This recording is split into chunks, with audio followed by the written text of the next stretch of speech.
সিলেটের যতরপুরের বিশ্বেশ্বর মন্দিরের সেবায়েতের ওপর হামলা চালিয়ে তার পায়ের রগ কেটে দিয়েছে আওয়ামী লীগের প্রভাবশালী নেতার লোকেরা। আহত মনীন্দ্র রঞ্জন দে এবং তার পরিবারের সদস্যদের দাবি, মন্দিরের জমিসহ ভিটে বাড়ি দখল করতেই এমনটা করা হয়েছে। বদরুর রহমান বাবরের তোলা ছবিতে সিলেট থেকে তাজউদ্দিন আহমেদের রিপোর্ট, জানাচ্ছেন ইলিয়াস হোসেন। দুর্বৃত্তরা পায়ের রগ কেটে দেয়ায় ওসমানী মেডিকেল কলেজ হাসপাতালের বিছানায় শুয়ে আছেন সিলেটের যতরপুরের মনীন্দ্র রঞ্জন দে। সেখানে দিগন্ত টেলিভিশনকে জানালেন আক্রান্ত হওয়ার ঘটনা। মানবাধিকার সংস্থা থেকে একটা আয়োজন করা হয় রাষ্ট্রপতি প্রয়াত জিল্লুর রহমান সাহেবের দোয়া মাহফিলের জন্য। আমি সেখানে যোগদান করে প্রার্থনা সেরে আমি বাসায় ফেরার পথে সুহেলে এবং জামাল কামালে আমার বাম পায়ের রগ কেটে দেয়।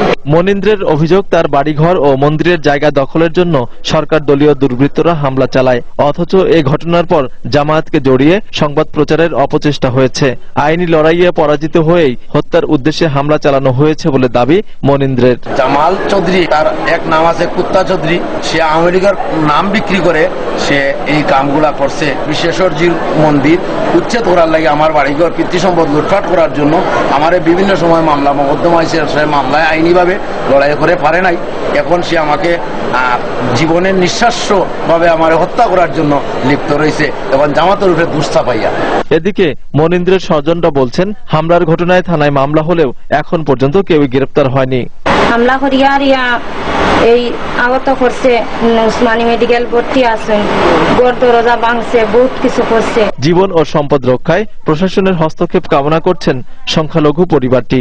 এই দুর্ঘটনা যে করছে, এই আসামিরে গ্রেপ্তার করিয়া তার উপযুক্ত দৃষ্টান্তমূলক তার সাজা বা বিচার করা আমরা চাই। আমরা সরকারের কাছে আমরা এই আবেদন। ইলিয়াস হোসেন, দিগন্ত নিউজ ডেস্ক।